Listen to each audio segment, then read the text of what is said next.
It's not like people are just now stepping up and saying, let's help them out, right? I mean, they've been there the whole time. And here we are with our 5th felony.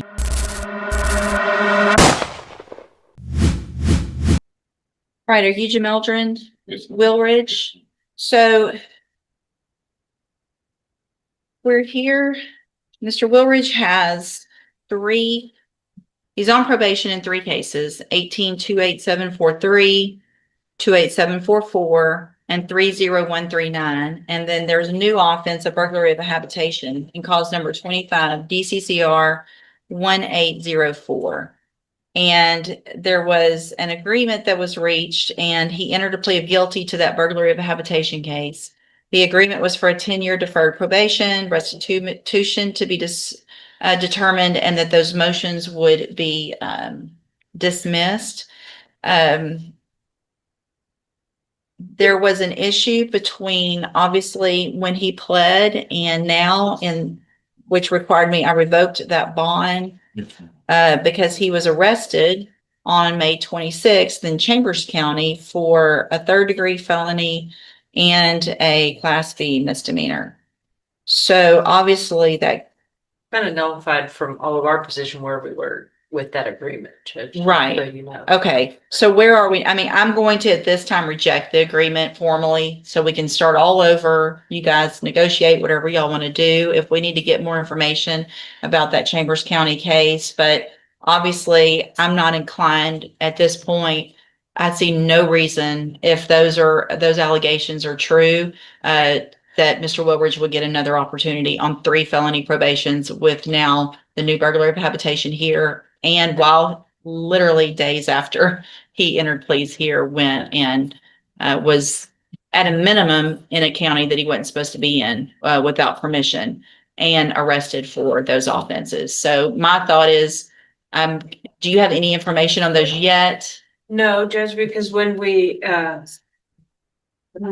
broke last month, it was primarily, obviously not knowing that was going to happen in Chambers County, for the restitution in the burglary. Because Right. we all had the discussion about how could tennis shoes cost that much. Right. And I have spoken several times with Mr. Riley, who the court knows is an excellent PSI writer. And he assures me, and through an affidavit from the complainant in that case, that that's what the restitution amount is. So I feel like we could ask for that and see if he'll pay it, and so be it. Then obviously the new offense came up, which then put us all kind of back at square one. The court is aware that I have always been a little bit more outgoing with Mr. Wildridge, wanting to give him an opportunity. I'm not suggesting I still don't want to do that, but I certainly understand the position that we're all in. I mean, the files are just stacking up. Yeah. And I mean, and Judge, only thing I can say in that regard is that, you know, of course, I've dealt with him for a long time in the situation, and you know, he understands it was inexcusable for what happened in Chambers County. But I will say that it's the first time that since then that he's actually opened up to me as far as asking for the type of help he needs for any underlying issues that may be there.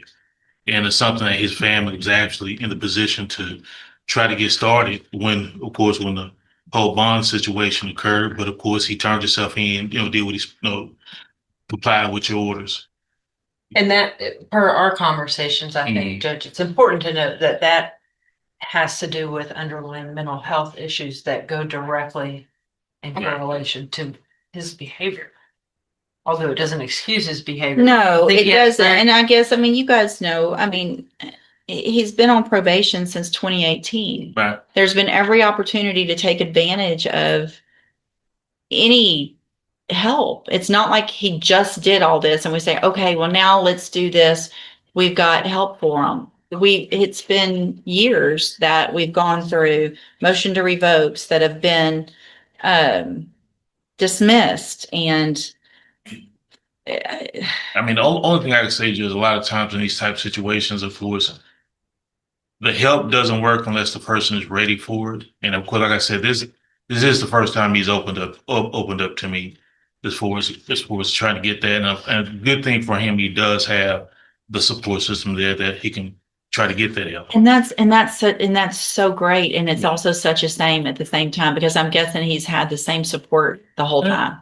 It's Yeah. not like people are just now stepping up and saying, let's help him out, right? I mean, they've been there the whole time. And here we are with our fifth felony in Chambers County while you're on probation for 3 here. Here's what I need. I'm not going to do anything today. I want to find out, see what you guys can find out about Chambers County, what the status of those offenses are. Get Mr. Lewis whatever you can, Okay. so that I can also have a little, even if it's just a PC, so I can see a little more about what the underlying offense allegations are, and then we can kind of reconvene and I would do see, I guess, where if you guys want to try to tell me what some agreement is, I'll see if I'm willing to go along with it or not. Obviously probation, I value your opinion, and so More likely than not, Judge, if it's okay with the court, probably will not come to you with any type of agreement, maybe just more of a conversation. Obviously, we're all aware of the situation that all of us are in right now with respect to individuals this age that have been given multiple opportunities and what else going on. So I don't. we're also going to go through, we can do it. I don't know, there probably needs to be amended motions on those 3 To add those. to add those allegations, and I'm not going to just sign a dismissal on those motions.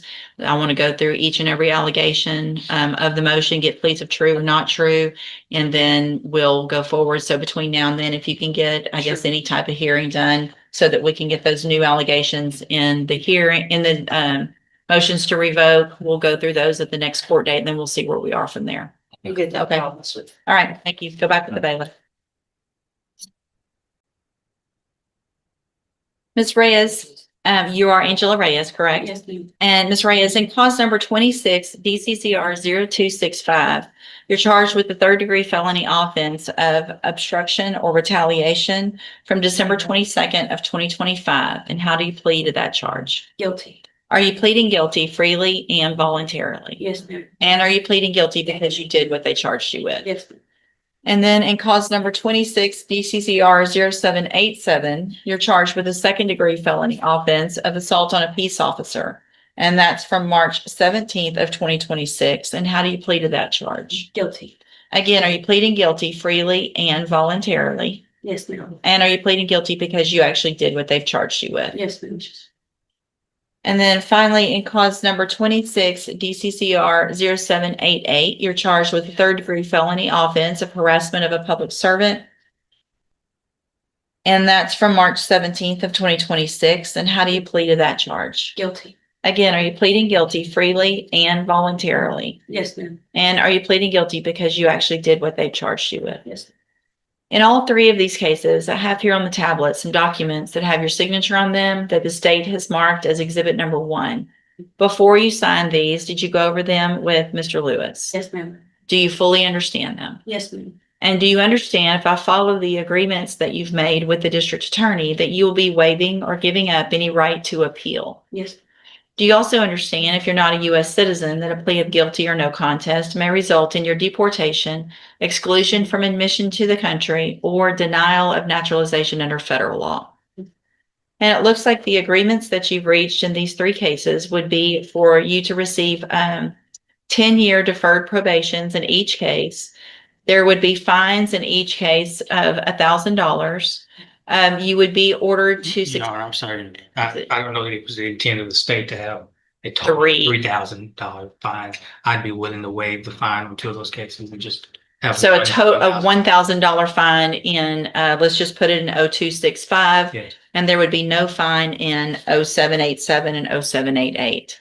Is that your understanding? Yes, ma'am. Is it also your understanding that you would submit to a mental health evaluation and follow any and all recommendations and treatment, be on that mental health caseload at the Yes. probation department? Absolutely.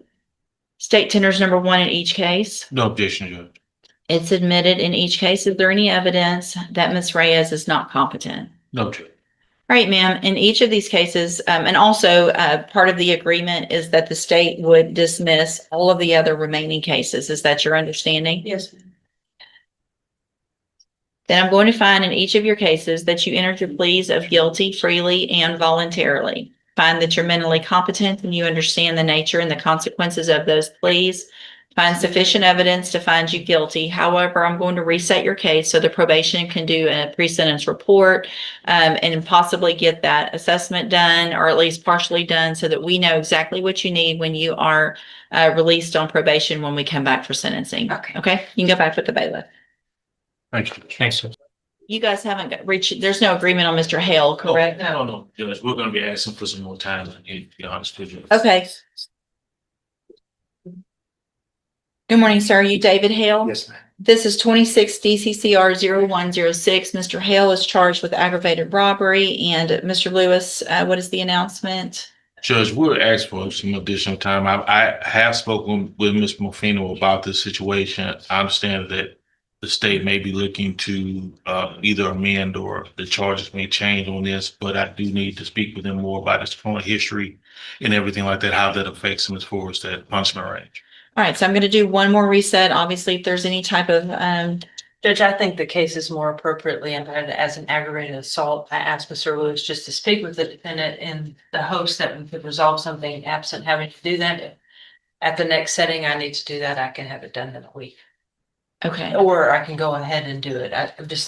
I'd rather you guys get that figured out before, so we don't have to Okay. reset it at that point, Right. if possible. So talk with your client, talk with Ms. Malfino, and if that's going to be something that's going to get worked out, if you can do it before the next court date, then Sure, it doesn't change the punishment range or anything, Yeah. obviously, but it makes more sense to the facts, which might make more sense to. sure. Okay, sounds good. We'll reset it. Thank you. All right. You wanted to break it? No, so this morning he came and talked to me. Oh, okay. I- That makes sense. That's all I need. He had talked to you. Morning. Jacorian Flemings is getting reset. It's needed to talk to them, so that's good. Okay. All right, sir. Are you Hector Wiggins Jr.? Yes, ma'am. And Mr. Parker, will your client waive the formal reading of the indictment? You will, Your Honor. Mr. Wiggins, in cause number 24, DCCR 0548, you're charged with the state jail felony offense of theft of property with previous convictions. And that's from November 4th of 2023. And how do you plead to that charge? Yes. Are you pleading guilty freely and voluntarily? Yes, ma'am. And because you did what they charged you with? Yes, ma'am. Your indictment also alleges you were previously convicted of theft, July 14th of 2022 in Montgomery County, Texas. 2 cases on that day. September 9th of 2022 in Montgomery County, February 27th of 2023 in Harris County, and 2 cases on that date in Harris County. And are all those prior convictions true? Yes, ma'am. Did you enter your plea of true also to those freely and voluntarily? Yes, ma'am. And because they're actually true? Yes, ma'am. I have here on the tablet some documents that have your signature on them that the state's marked as exhibit number 1. Before you sign these, did you go over them with Mr. Parker? Yes, ma'am. Do you fully understand them? Yes, ma'am. And do you understand, if I follow the agreement that you've made with the district attorney, that you'll be waiving or giving up any right to appeal? Yes, ma'am. So what is the, what are those latest? The 22 and 23 cases, punishments on those? Got to figure out that somewhere for you, Judge. I just need it. He's on vigils now. That's what I figured just based on the counties. Thank you. Do you also understand, if you're not a U.S. citizen, that a plea of guilty or no contest may result in your deportation, exclusion from admission to the country, or denial of naturalization under federal law? Yes, ma'am. State tenders number 1, No objection? it's admitted. Is there any evidence that Mr. Wiggins is not competent? No, Your Honor. All right, sir, I'm going to find that you entered your plea of guilty freely and voluntarily. Find those prior counts true. Find sufficient evidence to find you guilty. And at this time, find you guilty of the state jail felony offense of theft of property with previous convictions. Sentence you in accordance with your agreement to a term of 12 months in the state jail prison. You will receive credit on that sentence for any time that you've been in custody that the law gives you the right to receive. I'm handing you the trial court certification that shows this was an agreement that I followed, and so you've waived your right to appeal. I also handed you a written admonishment regarding your ineligibility to possess a firearm or ammunition. Because of the judgment entered against you, you're ineligible under Texas law to possess a firearm or ammunition. Possession of a firearm or ammunition could lead to charges against you. If you have any questions about the laws that make you ineligible to possess a firearm or ammunition, or about how long that lasts, you can talk with Mr. Parker. And so, Mr. Wiggins, you've done a whole lot in the last few years with regard to thefts. And I want to make sure you understand that if you're back in Jefferson County and you commit a theft again, it's not going to go this well. You now have enough prior cases to where you probably could be enhanced potentially to a 3rd-degree felony and go to TDC for up to 10 years. So you're okay this time. You got your deal. I went along with it. But if you continue to do that, it's just going to get worse and worse every single time. Do you understand? Yes, ma'am. All right, we'll go back with the bailiff. And Your Honor, we've emailed the attachment. Okay. Discovery. Thank you. I have 2 of them I didn't have. Thank you.